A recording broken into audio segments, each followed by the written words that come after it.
Europe 1, 6h45, Thomas Soto. C'est l'heure donc d'ouvrir le kiosque d'Europe 1 avec Marion Calais pour les régions, Axel de Tarlet pour l'économie, Eva Rock devant la télé et Natacha Polony avec nous. Bonjour à tous. Bonjour. On va commencer par le premier tour de la primaire, mais vu par le canard enchaîné. Après avoir éliminé le roi du Karcher, Fillon, moi, je vais nettoyer la France au Thatcher. Le canard qui affirme que sur l'IVG, Fillon accouche de contradictions et rappelle qu'en 2014, à l'occasion du 40e anniversaire de la loi Veil, le député d'alors avait voté un texte réaffirmant le droit universel des femmes à disposer librement de leur corps. À l'époque, seuls 27 députés de droite et du centre avaient voté pour ce texte. Aujourd'hui donc, le même Fillon séduit Henri de Lesquen, le président de Radio Courtoisie, militant de l'ultra-droite catholique identitaire xénophobe et homophobe, celui-là même qui le 27 avril dernier écrivait sur Twitter « Je suis émerveillé de la longévité des rescapés de la Shoah morts à plus de 90 ans. Ont-ils vécu toutes les horreurs qu'ils ont racontées ?» Fermez les guillemets. Ultra-conservateur, valeur actuelle, cette semaine se réjouit de voir Fillon déjà président, soulignant de ce fait le triomphe de la droite des valeurs. Bon alors il y a aussi le Figaro qui met Juppé et la gauche dans le même sac ce matin en une. Les juppéistes et la gauche se déchaînent contre Fillon. Alain Juppé répond dans 20 minutes. L'important c'est d'être un vrai dur. Le Figaro qui nous apprend au passage et un peu plus loin que François Hollande peaufine sa stratégie et son calendrier avec Valls en embuscade. Y aller ou pas, un de ses proches affirme qu'il a pris sa décision et ne devrait pas tarder à se dévoiler au lendemain du second tour de la primaire. Et hier soir, Guillaume Didier, le patron des sénateurs socialistes, annonçait sur Public Sénat que ce serait chose faite le 10 décembre. La politique ailleurs, sinon, c'est Donald Trump et les mâles du président, mâles M-A-L-E-S, qui font la une de Libération. Il est en train de se constituer une équipe tout aussi extrémiste et sexiste que lui, écrit Libé.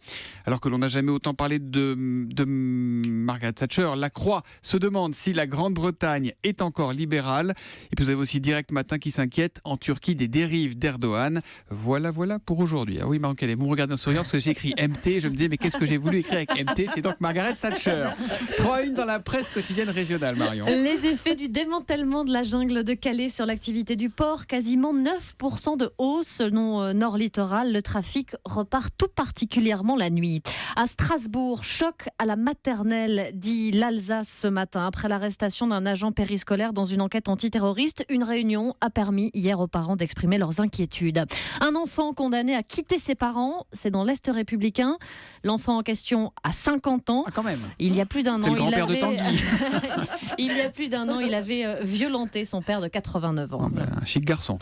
L'histoire du jour est celle d'un pari fou, comme le titre Presse Océan. Oui, et l'auteur de ce pari fou n'en est pas à son coup d'essai. Après son tour du monde en solitaire, sans assistance et sans GPS, Yvan Bourgnon veut construire un bateau géant pour récupérer les déchets en mer. Il y a du boulot, 2 morceaux de plastique pour 5 poissons aujourd'hui. D'ailleurs, c'est ce tour du monde l'an dernier qui l'a alerté.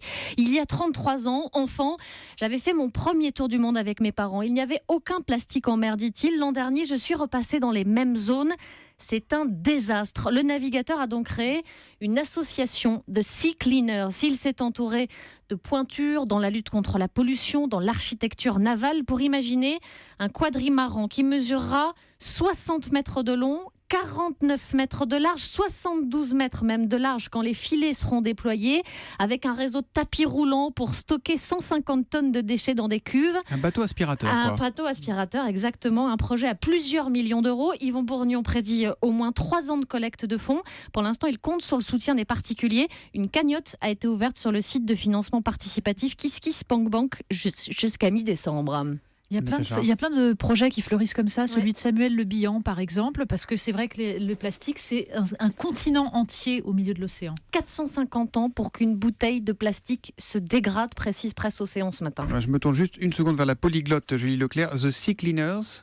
Le nettoyeur de la mer. C'est ça, absolument. Bon appétit si vous êtes à table comme Julie. Axel de Tarlet, Vinci s'écroule en bourse, victime d'un faux communiqué de presse, histoire hallucinante à lire dans les Échos. Oui, histoire incroyable qui touche donc Vinci, un géant mondial du BTP. Hier, vers 16h, dans différentes rédactions, tombe un communiqué alarmant qui annonce que Vinci a été victime d'une fraude comptable énorme, qui annonce dans la foulée le licenciement de son directeur financier. Alors, le communiqué fait vrai, mais crédible. Il y a même crédible, il y a le nom en bas pour joindre, on peut joindre il y a le nom du vrai responsable de la presse, tout est vrai, sauf le numéro de de téléphone. Donc vous appelez ce numéro de téléphone et là vous tombez dans quelqu'un qui est dans la combine qui vous confirme malheureusement que Vinci a été victime d'une énorme fraude comptable. Alors l'agence Bloomberg publie du coup cette information à 16h05 et tenez-vous bien, Vinci qui est un poids lourd du CAC 40 chute immédiatement de 18% en bourse. Incroyable. C'est 7 milliards d'euros qui en une seconde partent en fumée. Le budget de la justice. Le plus étrange, 16h44, nouveau communiqué qui annonce que tout cela est faux. Et figurez-vous, démenti, mais ce communiqué, c'est un faux à nouveau. Le vrai communiqué de Vinci va tomber à 17h02. Alors qui est à la manœuvre? Mais oui, qui a fait le coup? Alors probablement, on peut penser que c'est une organisation mafieuse qui a voulu faire chuter l'action, l'a acheter, et c'est ce qui expliquerait qu'à 16h44, elle ait publié un communiqué disant que c'est faux, parce qu'elle voulait avant la clôture que le cours remonte, si vous voulez, pour faire un aller-retour. Alors néanmoins, figurez-vous qu'il y a Notre-Dame-des-Landes qui a publié un communiqué revendiquant d'être à l'origine de cette opération. Les zadistes de Notre-Dame-des-Landes oui, sauf qu'ils ont fait 3 fautes dans la phrase. Véridique, Notre-Dame-des-Landes a senti reculer le béton de ses occupants. Enfin bref, du coup, donc c'est absolument... parce que c'est Vinci qui doit construire l'aéroport. Voilà, exactement. Mais c'est absolument pas crédible quand on voit le professionnalisme de l'opération et cette revendication avec 3 fautes d'orthographe. Il y a un mystère en tous les cas. Quelle légèreté des marchés financiers, ça tient à rien, quoi. Ça tient un Je mot peux vous de dire que travers, l'agence Bloomberg, parce qu'en fait c'est sur la foi de l'agence Bloomberg qui fait l'autorité. Voilà. Enfin bref, Vinci évidemment porte plainte, saisit l'affaire, l'autorité des marchés Ça financiers. va faire un film cette affaire, ça va faire un film, moi je vous le dis. On va continuer à enquêter avec Eva Rock, qui pièce à conviction ce soir sur France 3 à 23h30. Oui, alors cette enquête, elle va vous embarquer dans une zone de stockage de 60 000 mètres carrés qui n'est pas soumise aux droits de douane. C'est le port franc de Genève. Alors ici sont conservés des grands crus, on parle de plus de 3 millions de bouteilles, de l'or et surtout beaucoup d'œuvres d'art. Il se dit que dans ces entrepôts se cache en fait le plus grand musée du monde. L'équipe de journalistes a réussi à y entrer. Elle se retrouve notamment devant un Modigliani. Le journaliste a des questions. Alors pour les réponses, c'est un peu plus compliqué. On peut le voir, le Modigliani? Non, question de confidentialité, on ne peut pas voir le Modigliani. D'accord. Et c'est un propriétaire particulier? Je ne pourrais pas vous dire ça. D'accord. Ça appartient à un autre musée? Je ne pourrais pas vous dire ça non plus. C'est confidentiel? C'est confidentiel. Voilà, alors de la confidentialité, beaucoup, et surtout beaucoup d'opacité dans cette zone douanière d'exception, alors qui est devenue vraiment une plaque tournante du marché de l'art, qui donne lieu évidemment à tous les trafics et autres blanchiments d'argent. Et alors parmi les histoires évoquées, le journaliste Pascal Henry s'est penché sur une autre toile de Modigliani, qui a été spoliée à un marchand d'art juif pendant la guerre, et qui est recherché par un détective canadien. Et après des années d'enquête, en fait, le tableau a été retrouvé lors d'une perquisition cet été, dans un stock du port franc qui est détenu par une famille de marchands d'art, les Namades, comme l'explique le détective.